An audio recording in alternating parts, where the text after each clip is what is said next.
नमस्कार दोस्तों, स्वागत है आपका अपने चैनल कुमार वन में ऑनलाइन क्लासेस में। और आज के इस वीडियो में हम महत्वपूर्ण क्वेश्चंस को करने वाले हैं। ये क्वेश्चंस आपके एग्जाम के लिए बहुत ही महत्वपूर्ण है, क्योंकि आज के इस वीडियो में हम भारतीय प्रागैतिहासिक चित्रकला में चित्रकला की परिभाषा से, पूर्व पाषाण काल से और मध्य पाषाण काल से, वहीं मध्य प्रदेश की जो गुफाएं हैं उनसे वन लाइनर क्वेश्चंस करने वाले हैं। इस टॉपिक से क्वेश्चन एग्जाम में पूछे जाते हैं, सो लोग आप लास्ट तक जरूर देखें। आइए शुरू करते हैं। तो सबसे पहले देखते हैं क्या है टॉपिक है। तो भारतीय चित्रकला का उद्गम प्रागैतिहासिक काल से माना जाता है, ये आपको पॉइंट याद रखना है। ऐतिहासिक काल से पूर्व की कला को हम प्रागैतिहासिक कला कहते हैं, ये आपको याद रखना है। वही आदिम मानव की जो कला थी वो कैसी थी, तो ये प्रागैतिहासिक काल के युग से संबंध रखती है। आदिम मानव की कला है। अगला है प्रागैतिहासिक कला से संबंधित चित्र क्षेपांकन पद्धति से बने हुए। आपको ये याद रखना है, जो प्रागैतिहासिक कला से संबंधित चित्र वे क्षेपांकन पद्धति से बने हुए हैं। अगला देखते हैं, प्रागैतिहासिक चित्रों के उस समय के तत्कालीन जनजीवन एवं संस्कृति का पता चलता है, ये आपको याद रखना है। और प्रागैतिहासिक शैलखंड चित्रों पर विद्वानों द्वारा 5 प्रकार की शैलियाँ खोज की गई। तो वो शैलियाँ आपको याद रखनी, कौन सी शैलियाँ प्रागैतिहासिक शैलखंड के चित्रों से विद्वानों ने खोजी थी। तो सबसे पहली शैली थी पूरक शैली, दूसरी थी अर्धपूरक शैली, तीसरी थी रेखा शैली और चौथी थी आपकी अलंकृत शैली और पांचवी थी आपकी क्षेपांकन शैली। ये 5 शैली आपको याद रखनी है जो प्रागैतिहासिक शैलखंड से चित्रों से प्राप्त हुई हैं विद्वानों को। अगला देखते हैं, कनाडाई पुरातत्व और लेखक डेनियल विल्सन ने अपनी पुस्तक archaeology and prehistoric analysis of Stockland 1851 ईस्वी में सर्वप्रथम प्रागैतिहासिक शब्द का प्रयोग किया था। तो ये इम्पोर्टेंट है, आप लोग नोट कर लीजिएगा। अगला है, भारतीय प्रागैतिहासिक चित्रकला का इतिहास पुस्तक के लेखक कौन है, तो डॉक्टर जगदीश गुप्ता, जिन्होंने भारतीय प्रागैतिहासिक चित्रकला का इतिहास नामक पुस्तक लिखी थी। इम्पोर्टेंट है आप लोगों के लिए। अब बात करते हैं चित्रकला की परिभाषा किस किसने दी है। तो सबसे पहले चित्रकला की परिभाषा देखते हैं, जो एक युग की। तो इस युग में पृथ्वी एक कोष्ठक जीव की उत्पत्ति हुई है। और दूसरे पैलेozoic युग में इस युग में जीव अकशेरुकी रूप में विकसित हुए हैं। और तीसरे में मेसोजोइक युग में इस युग में कशेरुकी यानी कि सरीसृप जीवों का विकास हुआ। तो सीनोजोइक युग में इस युग में स्तनधारी जीवों का विकास हुआ। तो यह लोग आपको पता ही होगा। और मनुष्य की उत्पत्ति आज से लगभग 20 लाख वर्ष पूर्व मानी जाती है। पूर्व पाषाणकालीन मानव पत्थर, हड्डी और लकड़ी के मोटे व भद्दे औजार बनाता था, ये आपको पता ही होगा। और भारत में प्रस्तर युग के औजारों को सर्वप्रथम ब्रूस फुट ने मद्रास के समीप पल्लावरम नामक स्थान से 1863 ईस्वी में की थी। ये आपको याद रखना है। प्रस्तर युग के जो औजार भारत में प्राप्त हुए थे, इसकी खोज सर्वप्रथम ब्रूस फुट ने मद्रास के समीप पल्लावरम नामक स्थान में 1863 में की थी। इंपॉर्टेंट क्वेश्चन है, पूछा गया है। और सन क्या कह रहा है, सन 1865 ईस्वी में HV वाइने ने हैदराबाद में गोदावरी नदी के किनारे पैथान नामक स्थान से फॉसिल प्राप्त किया था। ये आपको याद रखना इम्पोर्टेंट है ये। अब चलते हैं प्रागैतिहासिक काल से। तो प्रागैतिहासिक चित्रकला को अध्ययन की दृष्टि से निम्न में से 3 भागों में बांटा गया। तो सबसे पहला आपका पुरापाषाण काल। देखते हैं पुरापाषाण के इंपॉर्टेंट पॉइंट। या तो पूर्व पाषाणकालीन मानव प्रकृति निर्मित गुफाओं में रहता था, ये पॉइंट आपको याद रखना है। पूर्व पाषाण मानव पत्थर, हड्डी और लकड़ी व मोटे भद्दे औजारों को बनाता था। तीसरा पॉइंट, प्रस्तर युग के औजार सुहा, नर्मदा, सरस्वती नदी की घाटियों पर मिले हुए। आपको ये याद रखना है कि जो प्रस्तर युग के आपको औजार है ये किस किस नदी घाटी के तट किनारे मिले हैं, तो ये है सुहा, नर्मदा और साबरमती नदी के किनारे पर मिले। भूगर्भ शास्त्रों के अनुसार दक्षिण भारत का श्रेष्ठ सबसे प्राचीन माना जाता है। ये आपको याद रखना है कि भूगर्भ शास्त्रों के अनुसार दक्षिण भारत का सबसे प्राचीन माना जाता है। वहीं पूर्व पाषाण युग का मानव दक्षिणी भारत में चेन्नई के पास अंगोला, चिंगलेपुत तथा मुडापा क्षेत्र में तक ही सीमित रहा। तो ये आपको याद रखना है कि जो पूर्व पाषाण युग का मानव तो दक्षिण भारत के चेन्नई के पास अंगोला, चिंगलेपुत और तथा कुडापा क्षेत्र तक ही सीमित रहा था। यह कुछ क्षेत्र याद रखना है कहाँ तक पूर्व पाषाण काल का मानव सीमित रहा था। पूर्व पाषाण काल के मानव को क्वार्टिजीजाइट नाम से भी पुकारा जाता है। यह आपको याद रखना है कि पूर्व पाषाण काल के मानव को क्वार्टिजाइट के नाम से पुकारा जाता था। मानव द्वारा बनाए जाने वाला प्रथम औजार कुल्हाड़ी था, यह आपको याद रखना है, इंपॉर्टेंट है। क्वार्टिजाइट यंत्र मद्रास शहर में गुंटूर जिले के अंगोला और कुडापा नामक स्थान से ये प्राप्त हुए, ये भी आपको याद रखना है। मानव सर्वप्रथम धरती पर प्लास्टोसीन अत्यंत नूतन यानी युग के आरंभ में अफ्रीका से आया था। आपको याद रखना है कि मानव सर्वप्रथम धरती में प्लास्टोसीन यानी कि अत्यंत नूतन युग के आरंभ में अफ्रीका में आया था। पूर्व पाषाण युग के गोल पत्थरों से बने उपकरण सोहन नदी घाटी से यानी जो वर्तमान पाकिस्तान में वहाँ से ये प्राप्त हुए, इंपॉर्टेंट है। पूर्व पाषाण कालीन मानव आखेट और खाद्य संग्राहक था, ये आपको याद रखना है। जो पूर्व पाषाण कालीन मानव था ये आखेट यानी शिकार करता था और खाद्य यानी खाने का संग्राहक था, बस यही इसका जीवन था। और पूर्व पाषाण कालीन हड्डी से निर्मित माता देवी की प्रतिमा बेलन नदी घाटी से प्राप्त हुई, आपको याद रखना। माता देवी की प्रतिमा किस घाटी से प्राप्त हुई, तो ये बेलन नदी घाटी से प्राप्त हुई है। और ये आपको याद रखना, अग्नि का आविष्कार कब हुआ था, तो अग्नि का आविष्कार मानव ने किया था पूर्व पाषाण काल में अग्नि का आविष्कार किया था। अगला पॉइंट देखते हैं, सर्वप्रथम क्या कह रहा पॉइंट है, इंपॉर्टेंट पॉइंट है कि सर्वप्रथम फिथी क्या कह रहा है, सर्वप्रथम पिथिकेंथोपस और पिकेनेंसिस मानव ने अग्नि का प्रयोग के आविष्कार किया था। यह आपको याद रखना, किस मानव ने अग्नि के प्रयोग का आविष्कार किया था, तो पिथिकेंथोपस और पिकेनेंसिस मानव ने अग्नि के प्रयोग का आविष्कार किया था। महाराष्ट्र के बोरी नामक स्थान पर खुदाई से मिले अवशेषों के आधार पर मानव का अस्तित्व लगभग 14 लाख वर्ष पहले माना गया है। अब बात करते हैं मध्य पाषाण की, तो इसका जो आरंभ काल क्या था, इसका था 25,000 ईसा पूर्व से 10,000 ईसा पूर्व में मध्य पाषाण काल का समय पीरियड, टाइम पीरियड है। इसके इंपॉर्टेंट पॉइंट देख लेते हैं। पूर्व पाषाण काल और नव पाषाण काल के मध्य के संक्रमण काल को मध्य पाषाण काल कहा जाता है। मध्य पाषाण काल का समय पुरातन प्रस्तर युग के बराबर यानी कि युग के बराबर जीवन व नव प्रस्तर युग के समय के संधि काल वाला समय जाना जाता है। मध्य पाषाण काल में मानव के औजारों को और अधिक सुडौल व ज्यामितीय रूप दिया गया था। अगला पॉइंट है, भारत में मध्य पाषाण काल के विषय में जानकारी सर्वप्रथम C.L. कार्लइल द्वारा 1867 में विंध्य क्षेत्र में प्राप्त हुई थी। आपको ये पॉइंट याद रखना है कि मध्य पाषाण काल के विषय जो भारत में प्राप्त हुए थे सर्वप्रथम किसने प्राप्त किए थे, तो C.L. कार्लइल ने प्राप्त किए थे। कब किए थे, 1867 में। किस यहाँ पर, विंध्यांचल क्षेत्र में प्राप्त किए थे। मध्य पाषाण काल के जो औजार थे वो किससे बने थे, तो ये थे छोटे औजार, माइक्रोलिथिक औजार कहलाते थे, ये छोटे थे। और भारत का सबसे बड़ा मध्य पाषाणिक स्थल बागोर राजस्थान भीलवाड़ा जिले में कोठारी नदी के तट पर स्थित है, ये आपको याद रखना इंपॉर्टेंट है। मध्य पाषाण कालीन पुरास्थल लंगननाज गुजरात के से 14 मानव कंकाल प्राप्त हुए, आपको ये याद रखना। लंगननाज गुजरात के पुरास्थल पर उत्खनन H.D. संकालिया ने करवाया था, ये आपको याद रखना है। अगला देखते हैं, भारत में मानव अस्थिपंजर मध्य पाषाण काल से मिलना प्रारंभ होते हैं, आपको याद रखना है। पशुपालन का प्राचीनतम साक्ष्य मध्य प्रदेश में आदमगढ़ और राजस्थान के बागौर से प्राप्त होता है, ये आपको याद रखना है कि जो प्राचीनतम साक्ष्य पशुपालन के भारत में किस क्षेत्र में देखने को मिलता है, तो मध्य प्रदेश में आदमगढ़ और राजस्थान के बागौर से ये प्राप्त हुआ है।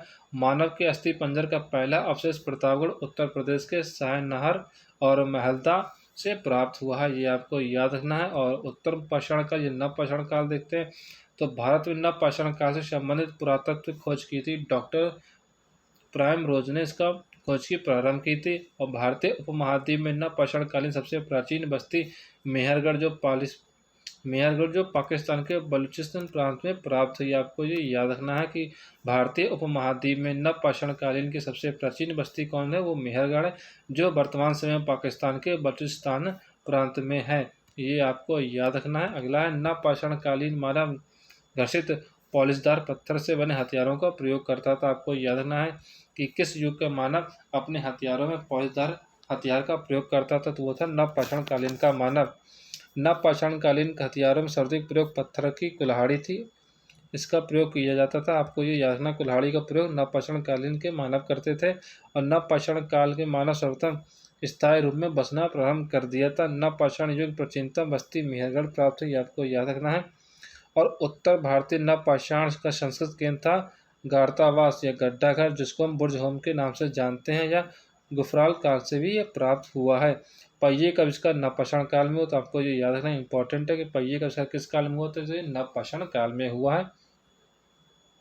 बुर्ज होम की कब्रों पर पालतू कुत्ते अपने मालिक के साथ दफनाकर या दफनाए जाते थे। ये आपको याद रखना। मानव ने कृषि कार्य शुरुआत नवपाषाण काल से की थी, ये भी इंपॉर्टेंट है। कृषि का कार्य मानव ने किस काल से किया था? प्रारंभ तो वह नवपाषाण काल से है। कृषि के लिए अपनाई गई सबसे प्राचीनतम फसल गेहूं और जौ है। आपको ये याद रखना है कि जो किस काल में गेहूं और जौ की उपज या इसकी फसल बोनी शुरू हुई थी या किसकी कृषि प्रारंभ हुई थी, वो हुई थी नवपाषाण काल से गेहूं और जौ की कृषि का प्रचलन हुआ था। इलाहाबाद में कोल्डी हवा से चावल के सबसे प्राचीन साक्ष्य प्राप्त हुई। इंपॉर्टेंट है, सभी एग्जाम में पूछा जाता है कि कोल्डी हवा से किस अनाज के साक्ष्य मिले, तो वह चावल के साक्ष्य मिले हुए हैं इलाहाबाद के कोल्डी हवा से। नवपाषाण कालीन मानव का प्रमुख केंद्र वे लारी था, ये इंपॉर्टेंट है। नवपाषाण कालीन मानव बस्ती में रहना प्रारंभ कर दिया था, इंपॉर्टेंट है। नवपाषाण काल के मानव ने सर्वप्रथम मिट्टी के बर्तनों का आविष्कार किया था, ये भी इंपॉर्टेंट कि किस मानव ने मिट्टी के बर्तनों का आविष्कार किया था, तो वह था नवपाषाण काल का मानव। अगला, मिट्टी के बर्तन बनाने हेतु चौक का आविष्कार नवपाषाण काल में हुआ, तो ये भी इंपॉर्टेंट है। नवपाषाण कालीन एक गढ़ा हुआ गोल यंत्र नर्मदा नदी घाटी से ये प्राप्त हुआ। इंपॉर्टेंट है कि नवपाषाण कालीन से एक गढ़ा हुआ गोल यंत्र किस नदी घाटी से प्राप्त हुआ, तो आपको यह है नर्मदा नदी घाटी से यह प्राप्त हुआ है। उत्तर पाषाण कालीन मानव ने सर्वप्रथम चित्रकला का प्रयोग किया, ये इंपॉर्टेंट है, वेरी वेरी इंपॉर्टेंट कि किस मानव ने सबसे पहले चित्रकला का प्रयोग किया था, वो था उत्तर पाषाण कालीन मानव। इंपॉर्टेंट लिख लीजिएगा, उत्तर पाषाण कालीन मानव ने सबसे पहले चित्रकला का प्रयोग किया। अगला है पॉलिश लगने की कला, यानी कि पॉलिश लगाने की कला का प्रारंभ नवपाषाण काल में हुआ। नवपाषाण काल की चित्रकला के प्रमुख उदाहरण आपके मिर्जापुर है, सिंघनपुर और वेल्लाली से ये प्राप्त होते हैं। आपको इंपॉर्टेंट है कि नवपाषाण काल की चित्रकला का प्रमुख उदाहरण कहाँ कहाँ से देखने को मिलता है, तो मिर्जापुर उत्तर प्रदेश, सिंघनपुर और वेल्लारी से प्राप्त होते हैं। उत्तर पाषाण काल का मानव सारे भारतवर्ष में फैल गया और वेल्लारी उसका प्रमुख केंद्र रहा था। ये आपको इंपॉर्टेंट है कि उत्तर पाषाण काल का मानव का जो प्रमुख केंद्र भारत में कौन सा था, वेल्लारी था। अगला पॉइंट देखते हैं, नवपाषाण कालीन नर्मदा घाटी में दरियाई घोड़े तथा अन्य पशुओं की असीमभूत हड्डियां प्राप्त हुई, ये इंपॉर्टेंट है। अगला देखते हैं, नवपाषाण युग का जो मानव था उसके यंत्र निर्माण करने की उद्योगशालाएं दक्षिण भारत से ये प्राप्त हुई, इंपॉर्टेंट है। कुछ स्थानों पर हिरोंजी के टुकड़े, सिल और पत्थर प्राप्त हुए हैं जिन पर हिरोंजी को पीसा जाता था।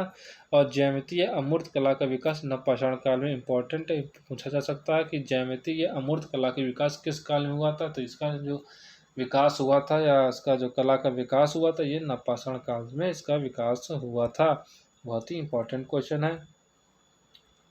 अब बात करते हैं प्रागैतिहासिक चित्रों का प्रमुख शोध उनके लेखक कौन है, तो भारत में प्रागैतिहासिक आलेखनों एवं चित्रों पर अनुशीलन करने वाले प्रमुख विद्वान थे एलन हटक ब्राडिक थे, स्टुअर्ट पिकार्ड थे, डी एच गॉल्डन थे, प्रोफेसर जूनियर लियोनार्ड आदम थे और श्री एफ आर ऑल्चिन थे तथा श्रीमती ऑल्चिन थी, डब्ल्यू एडरसन थे और कॉकबर्न थे, सी एच सिल्वे लॉर्ड थे आपके, और पंचानन मित्र थे और वहीं आपके मनोरंजन घोष इनके नाम प्रमुख जिन्होंने प्रागैतिहासिक चित्रों पर प्रमुख शोध और अपने लेख लिखे थे। प्री हिस्टोरिक इंडिया 1950 नामक पुस्तक स्टुअर्ट पिकार्ड की है, जिनसे प्रागैतिहासिक समय की प्रमाणिक सामग्री से भरपूर है। अवर हेरिटेज इन आर्ट 1952 के लेखक असित कुमार हलदार। इंपॉर्टेंट है कि आवर हेरिटेज इन आर्ट क्या कह रहा है, आवर हेरिटेज इन आर्ट 1952 जो पुस्तक लिखी थी असित कुमार हलदार की है। और प्री हिस्टोरिक इंडिया 1923 में यह बुक आई थी, इसको लिखा था पंचानन मित्र ने। और इंडियन पेंटिंग 1929 में आई थी, इसको लिखा था पर्सी ब्राउन ने। Pre historic art of India Leonard Adam द्वारा 1940 में, 1949 में, 1954 में क्रमशः प्रकाशित की गई थी। यह बुक, क्या बुक का नाम था, prehistoric art of India Leonard Adams की यह बुक है जो 1940, 1949 और 1954 में यह प्रकाशित हुई थी। ए एच ब्राडिक ने अपनी पुस्तक प्री हिस्टोरिक पेंटिंग 1958 में 3 महत्वपूर्ण प्रागैतिहासिक चित्रों का अंकन जो निम्नवत है, आपको याद रखना है। तो सोहरो घाट का घायल सुअर या सुअर के आखेट का दृश्य इन्होंने इसमें अंकित किया था। होशंगाबाद का भैंसा अंकित किया था अपनी बुक में, और सिंघनपुर का आखेट इन्होंने अपनी बुक में अंकन किया था बॉन्टिक ने। जो इनकी बुक छपी थी 1958 में छपी थी। बुक का नाम था प्री हिस्टोरिक पेंटिंग। अगला देखते हैं पॉइंट है। अब आता है कि प्रागैतिहासिक शिला चित्रों के महत्वपूर्ण स्थल, उनकी खोजकर्ता और किस वर्ष उसकी खोज हुई थी। तो ये इंपॉर्टेंट आप लोग अपनी कॉपी में एक जगह लिख लीजिएगा। तो 1880 में मिर्ज़ापुर क्षेत्र की खोज हुई थी, जिसको खोजा था कार्ल हिल ने। 1892 में बेल्लारी खोज की थी, जिसको खोजा था एम फासेट ने। और 1907 में बांदा के जिले खोजा था, जिसे खोज की थी C.H. सिल्वेराड ने। और 1910 में सिंघनपुर स्थल की खोज की थी, जिसकी खोज की थी C.W. एंडरसन ने। 1922 ईस्वी में होशंगाबाद स्थल की खोज की थी, जिसकी खोज की थी मनोरंजन घोष ने। और वहीं 1936 ईस्वी में पंचमढ़ी स्थल की खोज की थी, जिसकी खोज करने वाले थे D.H. गॉर्डन थे। और 1958 ईस्वी में भीमबेटका की खोज की थी, जिसकी खोज की थी B.S. वड़क्कर ने। इन्होंने भीमबेटका स्थल की खोज की थी। एक बार फिर से देख लेते हैं। 1880 ईस्वी में मिर्ज़ापुर क्षेत्र की खोज करने वाले थे कार्ल हील थे। 1892 में बेल्लारी स्थल की खोज करने वाले एम फासेट थे। 1907 ईस्वी में प्रागैतिहासिक स्थल बांदा की खोज करने वाले थे C.H. सिल्वेराड थे। 1910 में सिंघनपुर स्थल खोज करने वाले C.W. एंडरसन थे। 1922 में होशंगाबाद स्थल खोज की थी मनोरंजन घोष ने। 1936 में पंचमढ़ी स्थल खोज की थी D.H. गॉर्डन ने। वहीं 1958 में भीमबेटका स्थल की खोज की थी V.S. वाड़कर ने। ये इंपॉर्टेंट आप लोग नोट कर लीजिएगा, उनके सन, उनका स्थल और किसके खोज करता हैं। अब बात करते हैं कि भारतीय प्रागैतिहासिक चित्रकला के क्षेत्र कौन कौन से थे, इनके प्रमुख केंद्र कौन कौन से थे। तो उनके थे मध्य उत्तर प्रदेश, यानी कि मध्य प्रदेश, उत्तर प्रदेश, बिहार, छत्तीसगढ़, राजस्थान, उड़ीसा, केरल, आंध्र प्रदेश, तमिलनाडु आदि क्षेत्रों पर भारतीय प्रागैतिहासिक के प्रमुख केंद्र थे। तो सबसे पहले हम देखते हैं मध्य प्रदेश के प्रमुख केंद्र।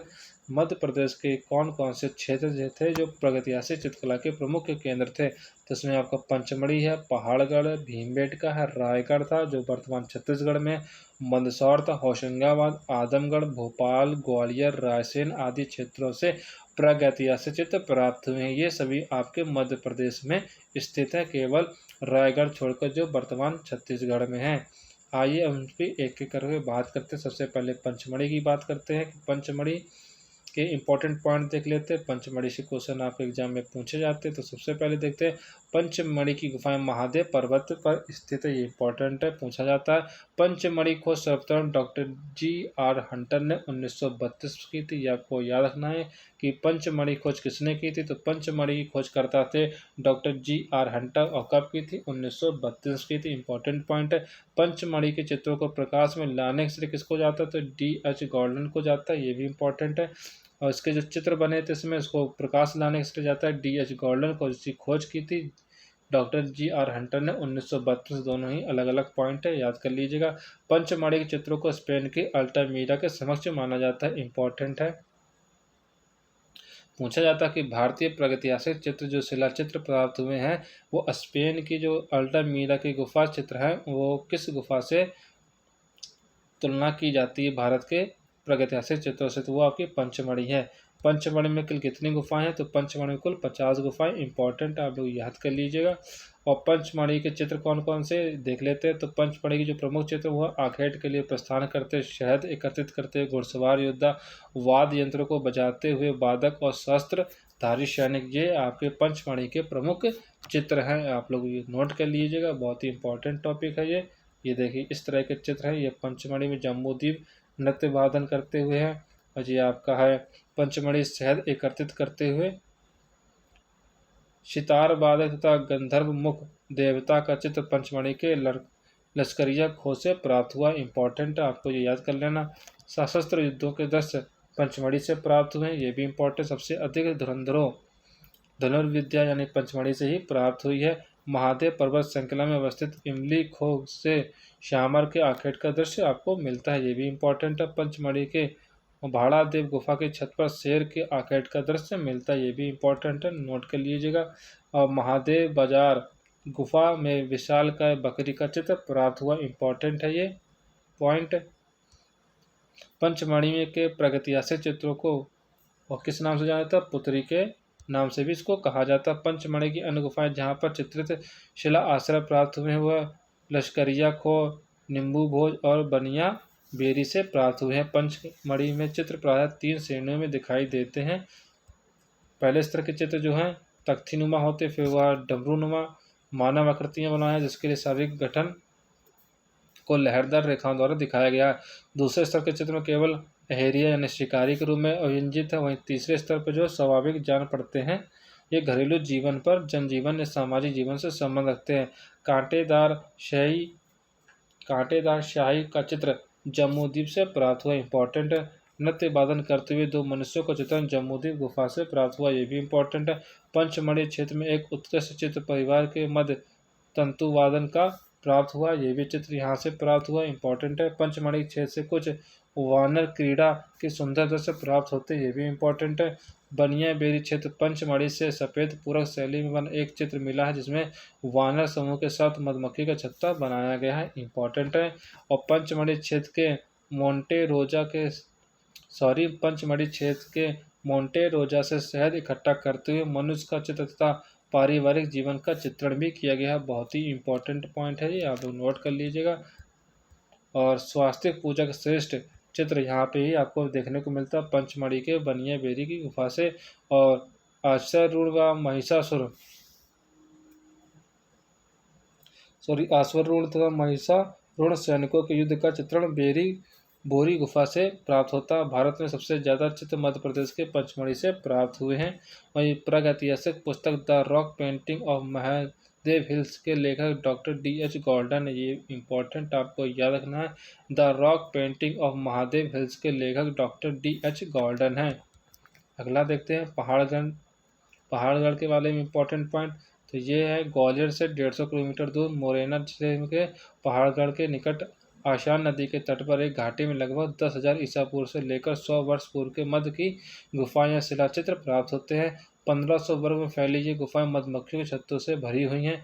यहाँ पर मानव आकृतियाँ घोड़े, हाथी पर सवार, तीरों, भालों व धनुष से युक्त हैं। यहाँ पर DPS दारीकेश के उच्च पाषाणकालीन प्रागैतिहासिक चित्रों की खोज की थी। आपको ये याद रखना है, इसके जो पाषाणकालीन प्रागैतिहासिक चित्र की खोज किसने की थी? डॉक्टर PS दारीकेश ने की थी। अब बात करते हैं भीमबेटका की। तो भीमबेटका गुफा की खोज 1958 में उज्जैन विश्वविद्यालय के प्रोफेसर वाड़कर ने की थी। ये गुफाएं मध्य प्रदेश की राजधानी भोपाल से 60 किलोमीटर दक्षिण में भीमबेटका नामक पहाड़ी पर स्थित है। भीमबेटका होशंगाबाद से भोपाल की ओर जाने वाली रेल लाइन पर वरखेड़ा और के तथा उबैदुल्लागंज स्टेशन के मध्य स्थित है। मियाँ परसू यानी भीमापुर नामक आदिवासी गांव से 2 किलोमीटर दूरी पर भीमबेटका स्थित है। भीमबेटका गुफाओं का समय आज से लगभग 30,000 से 10,000 ईसा पूर्व का माना जाता है। भीमबेटका का विस्तृत क्षेत्र ये 10 किलोमीटर क्षेत्र में फैला हुआ है। भीमबेटका की पहाड़ी पर लगभग 600 प्राचीन गुफाएं प्राप्त हुई हैं, जिनमें से करीब 275 गुफाओं में चित्रों के अवशेष प्राप्त हैं। यहाँ पर चित्रों के 2 स्तर मिलते हैं जो 8,000 ईसा पूर्व से 1500 ईसा पूर्व तक के हैं। ये भी इंपॉर्टेंट पॉइंट आप लोग याद कर लीजिएगा।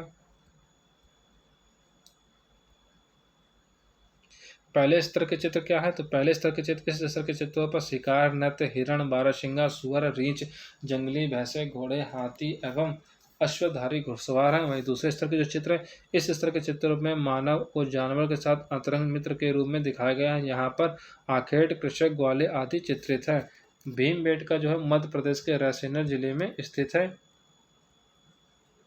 भीमबेटका ये मध्य प्रदेश के रायसेन जिले में स्थित है। भीमबेटका एक पहाड़ी है। भीमबेटका को जू रॉक शेल्टर कहा जाता है। भीमबेटका में प्राप्त होने वाले शैल चित्र दीवार पर व छतों पर किए गए हैं। भीमबेटका के गुहा चित्रों में सबसे अधिक लाल रंग या गेरू रंग का प्रयोग इम्पॉर्टेंट है। भीमबेटका की शिला उत्कीर्ण चित्रकारी मेसोलिथिक यानी मध्य पाषाण काल की अवधि की है, ये भी इम्पोर्टेंट है। भारत में मध्य पाषाणकालीन चित्र सर्वाधिक संख्या में भीमबेटका से प्राप्त हुए, ये भी इम्पोर्टेंट है कि भारत के जो मध्य पाषाणकालीन चित्र सबसे ज़्यादा किस गुफा से प्राप्त हुए हैं? तो भीमबेटका की गुफा से ये प्राप्त हुए हैं, इंपॉर्टेंट पॉइंट है। अगला पॉइंट देखते हैं। वीरेंद्र नाथ मिश्र ने धर्मयुग साप्ताहिक पत्रिका में भीमबेटका की गुफाओं का रहस्य शीर्षक से भीमबेटका का पर सचित्र लेख का प्रकाशित किया। तो ये आपको याद रखना है कि इस पर लेख किसने लिखा था, तो बद्रीनाथ मिश्र ने लिखा था। भीमबेटका में प्रयुक्त रंगों को ज़्यादातर लाल, पीले, सफ़ेद, हरे रंगों का प्रयोग किया गया है। ये भी इम्पोर्टेंट आप लोग याद कर लीजिएगा कि जो भीमबेटका में जो चित्र थे, जो शिला चित्र प्राप्त हुए, इन पर किन चित्रों पर किन रंगों का इसमें प्रयोग किया गया है, तो ज़्यादातर लाल, पीले, सफ़ेद, हरे रंग का प्रयोग किया गया है। अगला पॉइंट देखते हैं, भीमबेटका क्षेत्र की अन्य गुफाएं कौन कौन सी, गुफाओं को देख लेते हैं। तो गणेश घाटी, ज्वारा, लाड़ाबाई, कंटोरिया, फिंगरी गुफाओं में इस क्षेत्रों के महत्वपूर्ण दृश्य देखने को मिलते हैं। गणेश घाटी में पाया गया सबसे सुंदर दृश्य युद्ध दृश्य इम्पोर्टेंट है, जिसमें चारों तरफ से अनेक तीरों को चलाते हुए दिखाया गया। जावरा में देश का सबसे विशाल प्रागैतिहासिक चित्र गेरू से निर्मित जंगली भैंसा 3.5 मीटर प्राप्त हुआ। ये इम्पोर्टेंट नोट कर लीजिएगा। प्रागैतिहासिक गुफा लाड़ाबाई से दूल्हा दुल्हन का चित्र मिलता है। ये इम्पोर्टेंट है कि आपको याद रखना है कि दूल्हा दुल्हन का चित्र प्रागैतिहासिक गुफा भीमबेटका से कहाँ से प्राप्त हुआ है, तो ये लाड़ाबाई गुफा से प्राप्त हुआ है दूल्हा दुल्हन का चित्र। कंटोरिया और फिरंगी से गर्भवती महिलाओं के चित्र मिले हैं। इम्पोर्टेंट आपको याद कर लेना है। भीमबेटका को 2003 में यूनेस्को ने विश्व धरोहर की सूची में शामिल किया, तो इम्पोर्टेंट है। अगला धर्मपुरी मध्य प्रदेश के भोपाल क्षेत्र के अंतर्गत आने वाले धर्मपुरी से घास फूस ओढ़े प्राकृतिक वातावरण छिपे रहस्यमय शिकारी का दृश्य तथा हिरण के शिकार का रहस्यमय अंकित यहाँ पे देखने को मिलता है।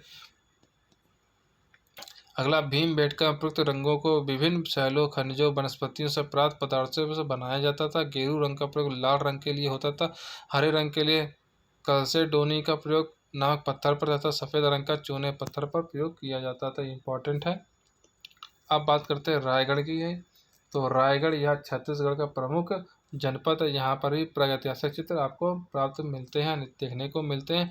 रायगढ़ क्षेत्र के प्रमुख शैलाश्रय कौन से, बौतालदा, काबरा पहाड़, सिंहपुर, नवागढ़, करमागढ़ और खैरपुर खसरिया, ये आपके फेमस हैं जो रायगढ़ पहाड़ी से प्राप्त हुए हैं। अब सबसे पहले बात करते हैं, सबसे पहला जो है क्या है, बौतालदा। इस विशाल गुफा से हिरन, छिपकली, जंगली भैंसों का अंकन मिला। इंपॉर्टेंट है, आपको याद रखना कि हिरन, छिपकली, जंगली भैंसे का अंकन कहाँ से प्राप्त हुआ, तो ये रायगढ़ से बौतालदा से प्राप्त हुआ। अब कबरा पहाड़ की बात कर लेते हैं। तो कबरा पहाड़ की चित्र खोज 1931 में हुई थी। किसने की थी, तो अमरनाथ दत्त ने की थी। इंपॉर्टेंट है, कबरा पहाड़ की खोज कब हुई थी, तो 1931 में हुई थी। किसने की थी, अमरनाथ दत्त ने की थी। यहाँ के दृश्य चीते से भयभीत आखेट को दिखाया गया है। इंपॉर्टेंट है। अब बात करते हैं सिंघनपुर, यानी जो छत्तीसगढ़ में वर्तमान समय में है। तो सबसे पहला पॉइंट देते हैं, रायगढ़ क्षेत्र में मांड नदी के पूर्व की ओर स्थित सिंघनपुर के चित्रों को सन 1910 ईस्वी में डब्ल्यू एडरसन ने की थी। आपको याद रखना कि इसकी खोज कब हुई थी, 1910 में। किसने की थी, डब्ल्यू एडरसन ने की थी। इंपॉर्टेंट पॉइंट है। 1913 में अमरनाथ दत्त और 1917 में पर्सी ब्राउन ने यहाँ पर कार्य किया। तो आपको याद रखना है कि सिंघनपुर जो पहाड़ी क्षेत्र है, गुफा क्षेत्र है, इस पर सबसे पहले कहाँ किसने काम किया था, तो 1913 में अमरनाथ दत्त ने, वहीं 1917 में पर्सी ब्राउन ने काम किया। अब बात करते हैं अगले पॉइंट पर। सिंघनपुर में 50 चित्रित शिलाश्रय एवं गुफाएं मिली हैं। आपको याद रखना है, यहाँ पे 50 चित्रित शिलाश्रय गुफाएं मिली हैं। आखेट का दृश्य जिसमें तीरों से बुरी तरह विंधा भैंसा दम तोड़ता दिख रहा है। यह दृश्य सिंघनपुर का सबसे उत्कृष्ट चित्र। आपको याद रखना, सबसे अच्छा चित्र कौन सा है, तो यही है आपका है। यहाँ से एक गुफा द्वार पर अंसंत कंगारू का चित्रण भी हुआ है, ये आपको याद रखना है। सिंघनपुर की एक लंबी सुरंग नुमा गुफा जिसमें पशुओं का बहुत ज्यादा अंकन किया गया है, जैसे घोड़ा, बारहसिंगा, हिरण, भैंसा, सांड, सूंड उठाए हाथी तथा खरगोश आदि हैं। अगला पॉइंट है, यहाँ पर एक गुफा की दीवारों पर जंगली सांड को पकड़ते हुए बर्छी से छेदते हुए आखेटों का मनोरम चित्र आपको देखने को मिलेगा। रायगढ़ क्षेत्र में अनेक चित्र छापांकन पद्धति से बने हुए हैं, जिससे इतिहासकार गॉर्डन ने पर्याप्त प्रवृत्ति माना है। रायगढ़ क्षेत्र से जादू टोना टोटका आदि के चलने से संबंधित प्रतीक भी आपको देखने को मिलते हैं, इंपॉर्टेंट है। अब बात करते हैं मंदसौर की। तो मध्य प्रदेश के मंदसौर जिले के मोरी नामक स्थान पर कुछ प्रसिद्ध प्रागैतिहासिक चित्र प्राप्त हुए। यहाँ पर कुल 30 पहाड़ी की गुहाएं हैं। मोरी नामक स्थान से अष्टदल कमल स्वास्तिक चक्र सूर्य सुरभद्र पीपल की पत्तियों से प्रतीकात्मक चित्र यहाँ पे देखने को मिलते हैं, इम्पॉर्टेंट है। यहाँ पर देहाती बांस से बनाई गई गाड़ियाँ भी चित्रित है। ये इम्पॉर्टेंट आपको याद रखना है कि देहाती बांस से बनाई गई गाड़ियाँ कहाँ पर चित्रित है। तो ये आपके मंदसौर मध्य प्रदेश की गुहाओं में चित्रित है, इम्पॉर्टेंट है। नृत्य रत मानव पशुओं को हाँकते हुए ग्वाले और पशुओं आदि का चित्रण मोरी नामक स्थान पर हुआ, इम्पोर्टेंट ये भी पॉइंट है। अब बात करते हैं होशंगाबाद की। तो मध्य प्रदेश के होशंगाबाद से इटारसी को जाने वाली जो सड़क मार्ग है, जो नर्मदा नदी के तट पर आदमगढ़ की पहाड़ी पर एक दर्जन शिलाश्रय स्थित है। यहाँ पर होशंगाबाद के प्रागैतिहासिक चित्र खोज का श्रेय जाता है 1922 में मनोरंजन घोष को, इम्पोर्टेंट है। अब बात करते हैं होशंगाबाद के प्रमुख चित्र कौन कौन से हैं। यहाँ पर चित्र जंगली भैंसे, घोड़े, हाथी सवार, घायल भैंसा, अस्त्रधारी घुड़सवारों, जिराफ समूह, चार धनुर्धारी के चित्र देखने को मिलते हैं होशंगाबाद की गुफाओं में। यहाँ के चित्र क्षेपांकन पद्धति से निर्मित है, ये भी आपका इम्पोर्टेंट है। और यहाँ 10 फीट लंबा 6 फीट चौड़ा एक विशाल महिष का चित्र अंकित है, जो दोहरी रेखाओं द्वारा निर्मित है, ये भी इम्पोर्टेंट है। और वन देवी का चित्र होशंगाबाद में अंकित है, ये भी आपको याद रखना इम्पोर्टेंट पॉइंट है आपके लिए। वन देवी का चित्र कहाँ अंकित है, तो ये होशंगाबाद में अंकित है। अब बात करते हैं आदमगढ़ की। तो आदमगढ़ की जो गुफा है, यहाँ एक आदमगढ़ की गुफा में हाथी पर चढ़े आखेटों को जंगली भैंसों का आखेट करते हुए चित्रित किए गए, इंपॉर्टेंट है। छलांग लगाते बारहसिंगा का एक उत्कृष्ट चित्र यहीं से प्राप्त हुआ, जिससे गहरी पृष्ठभूमि पर पीली रेखा से उकेरा गया है, इंपॉर्टेंट आपको याद कर लेना है। एक विशाल मोर का अंकन भी आपको यहाँ से देखने को मिलता है। और भोपाल क्षेत्र में धर्मपुरी गुहा मंदिर, सिमलारिल, वरखेड़ा, सांची, उदयगिरी आदि में आदिम चित्रकला के उदाहरण प्राप्त होते हैं, ये भी आपका इम्पोर्टेंट पॉइंट है। क्या कह रहा है, भोपाल के क्षेत्र धर्मपुरी गुहा मंदिर और सिमलारिल, वरखेड़ा, सांची, उदयगिरी आदि में भी आपको आदिम चित्रकला के चित्र देखने को मिलते हैं, जो आपके बहुत ही अच्छे उदाहरण हैं। तो ये थे आपके प्रागैतिहासिक चित्रकला, जिसमें हमने आज मध्य प्रदेश में जितने भी प्रागैतिहासिक गुफाएं या गुहाएं हैं, उनसे जो क्वेश्चंस हैं, वाला क्वेश्चन जो आपके एग्जाम में पूछे जा सकते हैं, उसको मैंने इस वीडियो में कवर करने की कोशिश की है और सभी क्वेश्चंस मैंने कवर किए हैं। सो ये वीडियो आपके लिए बहुत ही इंपॉर्टेंट है, वीडियो को इग्नोर ना कीजिएगा। और शायद आपको कुछ क्वेश्चंस में ना आते हुए हो, तो आप लोग अपनी कॉपी में नोट कर लीजिएगा। और कल 1 बजे आप लोग जुड़िएगा। कल हम 1 बजे 125 क्वेश्चन के लाइव टेस्ट करने वाले हैं। अगर आप इसकी PDF चाहते हैं, तो आपकी इसकी PDF आपको टेलीग्राम पे मिल जाएगी, जिसकी लिंक आपको डिस्क्रिप्शन बॉक्स में मिल जाएगी। और आप सभी का वीडियो को देखने के लिए बहुत बहुत धन्यवाद। और आप लोग ज़रूर वीडियो को शेयर कीजिए, लाइक कीजिए और चैनल को सब्सक्राइब कीजिए, जब जिसने अभी तक चैनल को सब्सक्राइब नहीं किया है। और सभी लोग अपना प्यार दीजिए, और जिससे ये आपके लिए हम अच्छे से अच्छे कंटेंट ला सकें। और आप सभी को वीडियो देखने के लिए बहुत बहुत धन्यवाद।